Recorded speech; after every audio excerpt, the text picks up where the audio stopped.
Now, it's not often we get to discuss UFOs on this programme, not often enough, you might say, but tonight the Pentagon has given us the perfect excuse. A former defence official has told CNBC that when it comes to UFOs, the US has a massive intelligence failure on its hands. Next month, Congress is set to be briefed on UFOs when a long-awaited Pentagon report is released. In April last year, the US Department of Defense authorised the release of 3 historical US Navy videos depicting unidentified aerial phenomena. And here is one of them. My gosh. They're all going against the wind. The wind's 120 knots from the west.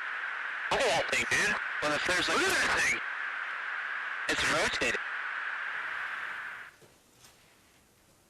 Well, I'm joined by the writer Gideon Lewis-Kraus from The New Yorker, and I guess this report will go before Congress next month. So just give us a flavour of the buzz around this. Are people taking it seriously? Are they shocked, or is it starting to shift now?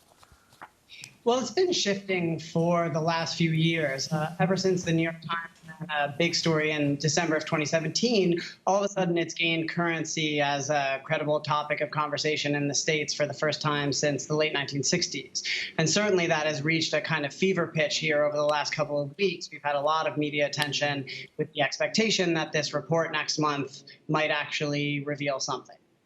And when you hear Marco Rubio, the Florida senator, saying we cannot allow, his words, the stigma of UFOs to keep us from seriously investigating this, you don't know whether the stupid people are the ones who believe it or the stupid people are the ones who don't believe it.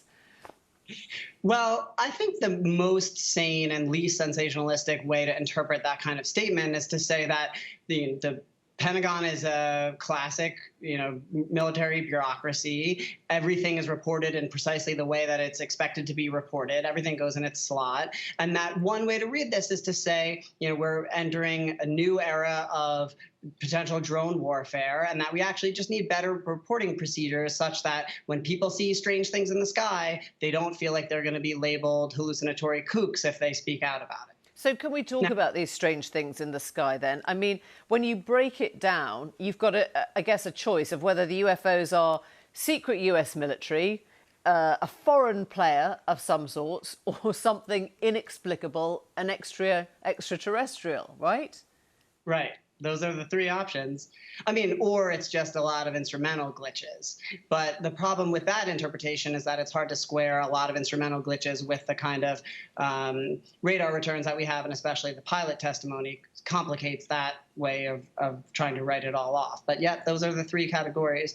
And it does seem like plenty of people have said it's very hard to imagine that it's the first category because we simply don't test our newest, most classified military equipment in live training ranges in restricted airspace without notifying our pilots first. So it seems hard to believe that it would be that first one. Certainly, it seems like most of the military people involved would lean toward this second interpretation, that this is probably some new generation of drones or drones potentially disguised to look like something else, but that we should really be prepared for these things, that it's alarming if drones are operating, or making incursions into restricted airspace with impunity. And we've already, I guess, got a culture war going on in the US. So isn't the likelihood that people who believed in them before all this will carry on believing in them, and people who find another explanation or a conspiracy or whatever will go for that, and people who won't be shifted on this? I mean, do you think it will actually have an impact in Congress? Well, this might actually be one of the rare issues that unites many Americans. So far, at least, it does not seem to be showing a bipartisan split one way or a partisan split one way or another. There's a lot of bipartisan interest in this. Not only Senator Rubio, who of course has been outspoken about it, but Senator Mark Warner of Virginia has spoken about this, and there's been people on both sides of the aisle who seem to be very interested in the UFO phenomenon. So it's possible that this will help heal America's divisions. Everybody getting excited about UFO. I think that might be the most extraordinary thing of all. Gideon Lewis-Kraus, thank you very much indeed. Thanks for joining us this evening. Thank you.